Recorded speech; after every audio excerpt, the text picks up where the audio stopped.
Self-belief is the secret to success. At least that's what the internet tells you. But here is the truth. Self-belief on its own is useless. In fact, can set you up for failure. Everywhere you look, the internet is packed with advice telling you to just believe in yourself. But here is what they don't tell you.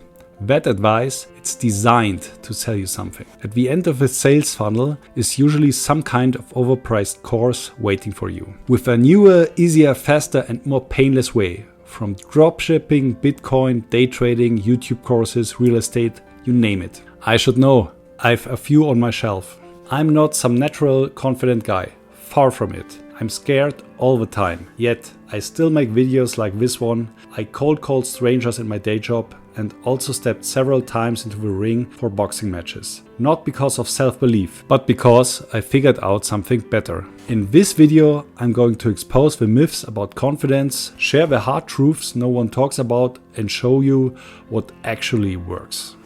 Self-belief is overrated. Generate evidence. I say I don't believe in myself. I have evidence. Like, I know what I have done because I have done it. And I can see it, and it's real. It sounds like a paradox, doesn't it? How can you trust yourself to achieve something you've never done before? Ryan Holiday talks about this in one of his podcasts. Trusting the process is tough if you haven't seen results yet. Take writing a book, for example. Without a proven system, the task feels overwhelming. But for someone like Ryan, who's written multiple bestsellers, it's different. He has evidence his process works. He just follows the steps. John Danaher, one of the top MMA coaches, shares a similar view.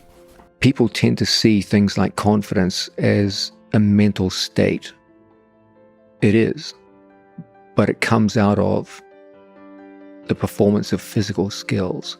All my life, I've seen sports psychologists try to create confidence in athletes through non-physical means.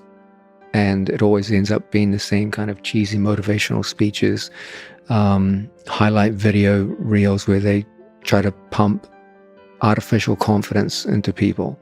But what about people like us, tackling new challenges, starting a YouTube channel or running our first marathon? How do we build self-belief when we are starting from scratch? The first thing that works for me, start small and aim for daily wins. Whether it's a 5-minute jog or just hitting publish on your first video, every small success counts. Over time, these wins shape your identity. James Clear calls this identity-based habits. The goal isn't just to run a marathon, it's to become a runner. Not to reach 1 million subscribers, but to become a YouTuber. When you focus on the process, success becomes sustainable and invitable.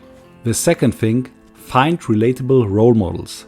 Look at people who are just a step or two ahead of you. Maybe they've just started a channel or are running their first 5K. Watching their progress can be incredibly motivating. For me, seeing friends achieve similar goals made me ask, why not me? Sometimes I even thought I could do better than that. It's that spark of belief that pushes you to try. So, instead of watching Mr. Beast talking about earning his next 100 millions, find someone with 100 subscribers. Ask yourself, could I make something just as good? Probably. And that's where your journey begins. Fear and self-belief. Here is the thing about self-belief that no one tells you. It doesn't mean you're fearless. Self-belief and fear often come hand in hand. You don't overcome fear by waiting for it to disappear. You overcome it by learning to carry it with you. Imagine a fighter walking out to the ring. Do you think he's fearless? Far from it. One wrong move and he's knocked out in front of millions. Yet he keeps walking. That's the key. Fear doesn't stop, it moves with him. But fear isn't always as obvious as stepping into a ring. In our daily lives, fear often hides in the background. It whispers, stay comfortable, don't take the risk. These small fears are the ones we tend to ignore. And the cost of ignoring them, it's huge. The hidden fears drain your ambition, blind your vision and convince you to settle for a life that's less what you're capable of. Marcus Aurelius once said, it's not death that a man should fear, but he should fear never beginning to live. Fears and anxiety will always arise, especially when you're growing. Imagine you've just been promoted to team lead in your job. At first it's exciting, you've earned this. But then, The fear sets in. Now you're responsible for an entire team, where performance, where results. What if you fail? This is a perfect example how growth brings new challenges. Every step forward invites a new kind of fear. But here is the thing.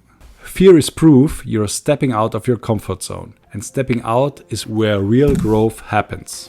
So, how do we beat fear? We don't. Yeah, I know, thanks for this great advice, but it's true. No motivational video on YouTube can eliminate it. Fear doesn't vanish, it evolves as you do. Collect the small wins about stepping in your fear, recover and do it again, this will help. Start small. Fear thrives on deception, convincing you that it's bigger than it really is. Each time you confront it, you collect a small win. Maybe it's speaking up in a meeting, applying for a job you think it's out of reach, or finally starting the side project you've been avoiding. These small wins build momentum. Over time, your comfort zone expands. And here is the beautiful part. What once terrified you will someday seem laughable. That's the power of stepping into your fear, recovering and doing it again. Thanks for watching. These videos are a reminder to myself. I struggle with confidence issues all the time. It's not easy and I know I'm not alone in this. But that's why I make these videos. Not because I've mastered it, but because I'm working through just like you. I'd love to hear your thoughts. Let's talk about it in the comments. Ciao.